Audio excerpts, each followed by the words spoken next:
杀人洗衣机，那晚到底发生了什么？1999年的年关，我们镇上发生了一起恶性案件，卖猪肉的冯屠户离奇被害，尸块被塞进了洗衣机的甩干桶里。只有我知道，凶手不是人，是那台洗衣机。那场惨案发生之前，下了一天一夜的鹅毛大雪，我在炕上裹着被子，舒舒服服地看着电视。爸爸在粮库工作，那天刚好值班，妈妈去三姨家打麻将了，家里只剩我一人。我清楚地记得，当时电视里放的是《还珠格格》，紫薇扮作宫女，刚要见到乾隆，画面忽然一卡一卡的，紧接着白光一闪，电视就黑了下去。我心里一慌，完了，我爸要知道我把电视给看坏了，非得打死我不可。那时候的一台彩电抵得上4个月的工资了，我赶忙从被子里钻出来，准备过去拍打一番。就在这时，电视屏幕里赫然出现一行字：小心家用电器。黑色的底色，血红的大字，看起来颇为诡异。我还没来得及害怕，电视闪了几下雪花，旋即恢复了正常。乾隆和紫薇抱着哭成一团，我以为是眼花了，就全当没这回事。第二天，爸爸慌慌张张地跑回家，一把将我从被窝里拽了起来，见我没缺胳膊少腿，又把我塞回被窝里。爸，咋了？我打了个哈欠，揉了揉眼睛。爸爸告诉我，镇上卖猪肉的冯屠户死了，警方正在寻找凶手。你个小犊子在家安生待着，我去趟你三姨家，把你妈整回来。爸爸把雷锋帽扣在脑袋上，又嘱咐道：记着啊，谁来敲门都别开，就当家里没人。你和你妈真是没一个省心的。爸爸前脚刚走，我后脚就跳下炕，用最快速度穿上衣服出了门。那时候我才满14岁，正是对一切事物充满好奇的时候。我跑到邻居家里，叫上好朋友磊子，一起去冯屠户家看热闹。镇上人都知道冯屠户不是个好东西，隔三差五就得喝个烂醉，喝了酒就要打老婆。我和磊子到了现场，老远就听到冯屠户的老婆在哭天喊地，几个身穿军绿色制服、头戴大檐帽的身影在外面维持秩序，围观群众里3层外3层，我们俩压根就挤不进去。老冯死的也太诡异了，我瞅着像闹鬼啊。一旁的中年大叔低声对同伴说：谁说不是呢？昨天下了那么大的雪，现场愣是一个脚印都没，难不成凶手会飞？中年大叔的同伴应和着说。不一会儿，前面传来一阵骚动，让开，都让开！几个大檐帽将人群分开，另外几个大檐帽抬着一台血迹斑斑的洗衣机，放在半截子一种轻型皮卡的车厢里，几乎每个人嘴里都冒出来哎呀妈呀或卧槽的字眼。我和其他人一样，目光呆滞地看着那台红白交织的洗衣机。忽然，我有种奇怪的感觉，那台洗衣机仿佛对我笑了一下。我和磊子回到家附近，刚好撞见急呼呼跑出来的爸爸。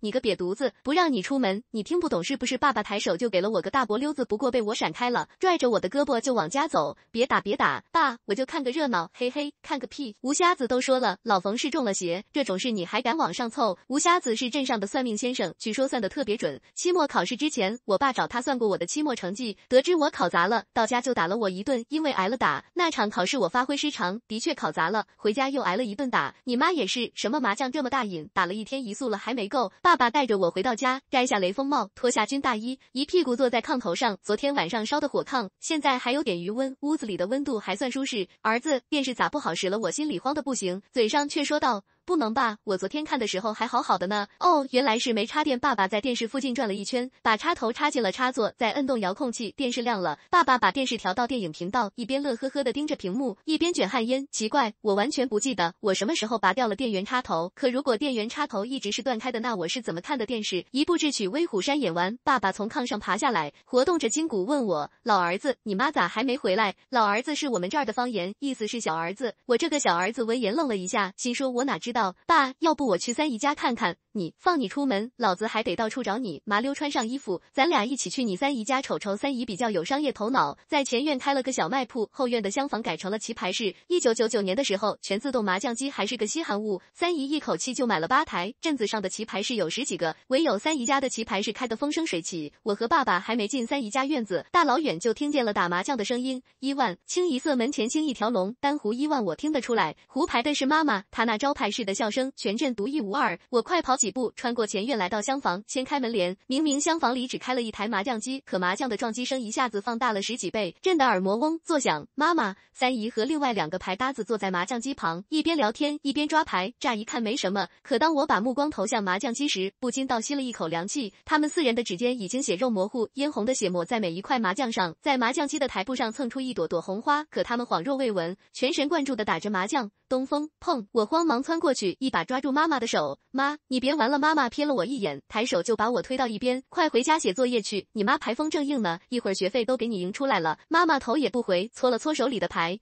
一捅。这时爸爸也进来了，看到这一幕也慌了神。孔武有力的爸爸竟然也拦不住妈妈抓牌的手，这是中邪了！老儿子，快去请吴瞎子来。中邪？说起来，刚才在家的时候，爸爸还说冯屠户是中邪来着。冯屠户洗衣机、麻将机骤燃，我想通了问题的关键，麻将机的电源插头就在我旁边，我刚要伸手去拔，一阵强烈的危机感涌上心头，本能驱使我后退一步，紧接着急促的呼啸声从耳畔传来，一块麻将从我眼前飞过，狠狠地砸在了墙上，甚至给红砖砌成的墙砸出了坑。发财！牌桌上的三姨盯着我，轻描淡写的说道。我吓得浑身都打摆子，直觉告诉我，我要是碰了那个电源，下一块麻将就会砸碎我的头。可是妈妈、爸爸双手抱住妈妈的腰，试图将她从椅子上拉下来，可妈妈纹丝不动，还笑着打出了一张血红的白板。老儿子，快去！爸爸从咬紧的牙关中挤出来几个字。我点点头，从厢房里跑了出去。可我并不是去找吴瞎子的，我记得三姨家的电闸在前院的小卖铺里。我很顺利的拉下电闸，下一个瞬间我就听见了扑通的声音，以及三姨他们的痛呼声。爸爸扶着妈妈，我扶着三姨，一起来到镇上的卫生所。听妈妈和三姨说，他们完全没意识到已经打了一天一宿的牌，手指磨破的地方也感受不到任何痛楚，直到麻将机断电的一刹那，饥饿感、疲惫感、虚弱感和痛感才同时袭来，包扎好伤口。爸爸先将我和妈妈送回了家，随后马不停蹄地跑去了吴瞎子那里。儿子，别担心，吴瞎子能驱邪，妈妈肯定没事。惊魂未定的妈妈见我脸色不佳，强撑着安慰我道。过了1个多小时，吴瞎子跟着爸爸来了，一进屋，吴瞎子就皱起鼻子，东闻闻，西嗅嗅，活像磊子家那条大黄狗，这是邪祟作孽。吴瞎子掐指一算，口中振振有词，先害了冯屠户，又缠上老田一家，这孽障实属可恨。瞎子哥，求你帮帮忙，有没有什么破解之法？一听说我妈遇到的邪祟和冯屠户有关系，我爸急得都快跪下了，毕竟在他眼里，冯屠户就是个活卧布，死生生的例子。吴瞎子在屋子里来回踱步，刷地一翻手腕，捏了个剑指，口中大喝道：太上有令，命无凤行，6丁要灵，6甲空明，上参7星，邪祟现行，无奉太上老君急急如律令。屋子里什么都没发生，吴瞎子皱着鼻子闻了闻，点点头道：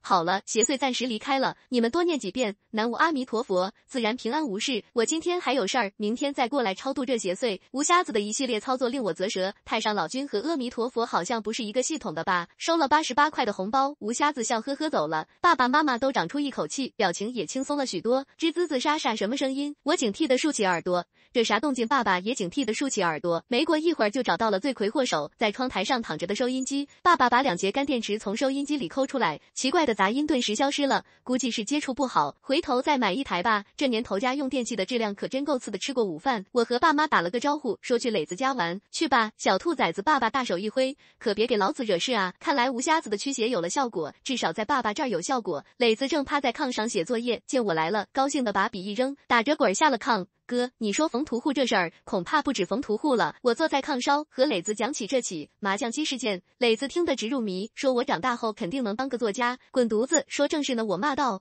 咋整啊？那东西好像缠上我妈和我三姨了。没事，哥，咱们分析一下。磊子扯过来一张草稿纸，假设有个什么东西，可能是鬼，也可能是妖怪，我们设它为 x， 含价钱，我们正好学了1元1次方程，这算是学以致用了。然后呢，我眼巴巴地看着磊子，希望他能说出什么高论。然后磊子就把草稿纸叠成了纸飞机。磊子说。不行，信息太少，没法分析。我气得想给他2电炮。哥，消消气，看会儿电视。磊子讪笑着打开电视，说他爸爸去所里了，今天肯定回不来。我这才想起来，磊子的爸爸是镇派出所的警察，电视里演的是《还珠格格》。我嘀咕道，怎么成天到晚放这个电视剧？磊子奇怪地看着我，说道，没有啊，《还珠格格》是中午开始，晚上演的是《三国演义》。我也奇怪地看着他，说道，那我昨天晚上看的是啥？经过了10多分钟的争论，我败下阵来。昨天晚上非但没演《还珠格格》，而且我看到的剧情也对不上。紫薇扮宫女见到乾隆是第11集，但2人真正相认则是24集了。紫薇和皇上抱着哭成一团，剧里根本就没这一段啊！我想到电视屏幕上闪过的红字，以及没插上的电源插头，心里变信了3分。又是一番讨论，我们把这3起事件命名为电视机抽风事件、洗衣机杀人事件和麻将机砸墙事件。砸墙这个名字是我起的，那块差点把我砸死的麻将实在是太震撼了。共同点，这3起事件都和家用电器有关。磊子在草稿纸上刷刷地写着，不同点，每台家用电器的立场不同，有的家用电器想救人，有的想杀人。我抿着嘴点点头，学着我爸的样子摸了摸下巴，这能得出什么结论？第一条结论是，有一部分家用电器是有自主意识的。我看了看磊子家里的电视和冰柜，紧张的咽了口唾沫。磊子，你说接下来还会死人吗？很可能会。磊子把笔放到嘴边，假装吐了个烟圈。磊子一语成谶，冯屠户遇难的第2天，吴瞎子也出事了。吴瞎子的死比冯屠户更诡异。据吴瞎子的邻居说，夜里隐约听见吴瞎子家来了外人，2个人聊得很开心。吴瞎子是独居，平常找他办事都是白天来，再不就是请他出去，客人上了门却迟迟不走，这还是头一次。第2天一早，邻居出门晨练，听见吴瞎子家还有人在说话，他就很纳闷，什么客人啊，能老整整1宿？难不成是吴瞎子的救命恩人？邻居绕到吴瞎子家门口，往里一瞥，只见吴瞎子四仰八叉地躺在地上，早已死去多时了。一台老式收音机立在旁边，还在持续播报今日的新闻。下午，磊子去派出所找他爸爸，听见那些大檐帽说吴瞎子的死因是舌头痉挛导致的机械性窒息，说直白点就是被自己的舌头给憋死了。如果吴瞎子还没疯到自己给自己讲单口相声的话，最大的可能性是他和家里的收音机聊了1宿，一直聊到舌头痉挛致死。我和磊子把这起事件命名为收音机劳克事件。吴瞎子出事之后，爸爸彻底慌了，我很理解爸爸，他把全部希望都放在吴瞎子身上，没想到，妈的，早知道这吴瞎子不靠谱，白瞎老子88块钱。镇上也流言四起，有传狐黄大仙的，有说阴鬼还魂的，有猜坟地僵尸的，除了我和磊子之外，没人相信是家用电器作祟，爸爸妈妈也不信，但见我言之凿凿，眼下又没有救命稻草，于是听了我的建议，把家里所有的家用电器都打包送到磊子家去，再让磊子住我家。历史书上说，早期人类的交易模式是以物换物，磊子，以后你就是我家买来的奴隶了。我打趣道，吃过晚饭，我们4个打了会儿扑克，早早就睡下了。我们家的火炕很大，再多2个人也睡得下。连续2天经历诡异事件，我的神经一直处于紧绷阶段，这一放松下来，我很快就入睡了。不知道过了多久，有什么声音把我从睡梦中唤醒，当当当，谁在敲门？我仔细听了会儿，发现这敲门声极有规律，每3下为1组，每下间隔1秒钟，每组间隔5秒钟。我不敢过去开门，连忙伸手摇晃睡在我左侧的爸爸，哪知我一碰他嗷的叫了一声，双目紧闭，嘴里念叨南无阿弥陀佛的速度更快了。爸爸的左侧睡着妈妈女声部的念佛声隐约从那边传来，我再看向右侧，磊子把头埋在被子里，假装自己还在睡，睡得酣畅淋漓。行，合着我是最后一个醒过来的。我转念一想，既然门外那位爱敲门的某个东西会选择敲门，而不是破门而入，这就说明除非有人给他开门，否则他就进不来，那就随他敲吧。我翻了个身，在规律的敲门声中渐渐睡熟，一觉醒来，天已大亮，我从炕上爬起来，打了个悠长的哈欠。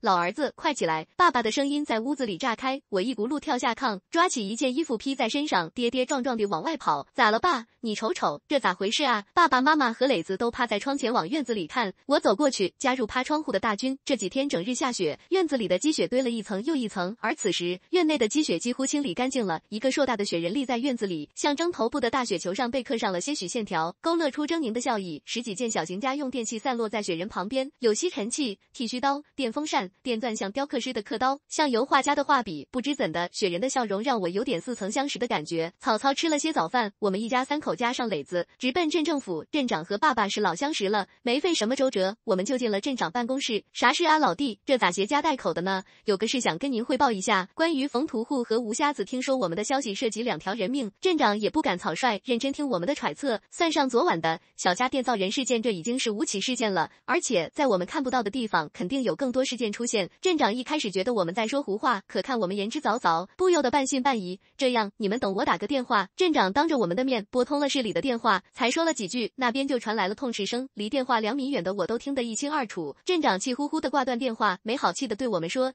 听见了吗？市里建议你们找个医院挂精神科，好好看看脑子，别什么事都往怪力乱神上扯，要相信科学。”说到相信科学的时候，镇长咬着牙，狠狠地拍着桌子。镇长刚训斥了我们几句，桌子上的打印机突然自动打印了起来，1张、2张、3张，足足打印了16张。打印机这才停下来。镇长皱着眉头拿起打印出来的纸张，我看见上面印的是一些奇奇怪怪的线条，这啥玩意？镇长喃喃自语，然后扯脖子喊道：“居子，打印机坏了，拿去修一下。”一个年轻人敲门进来，抱着打印机离开了，想必他就是居子吧。镇长指了指门口，意思是让我们跟着居子出去。麻溜滚蛋！不好意思，那些只能借我看一下吗？我忽然有了个大胆的猜测，镇长将那一沓打印纸递给我，我仔细看了看，蹲在地上拼了起来。第一张和第二张纸能拼成一个木字，第三张和第四张纸能拼成一个木字木像。很快16张 A4 只拼成了4个大字，相信科学。喜欢的这个故事的话，记得点赞加关注哦。下雨雪夜杀继续集在我的主页找哦。谢谢您的观看。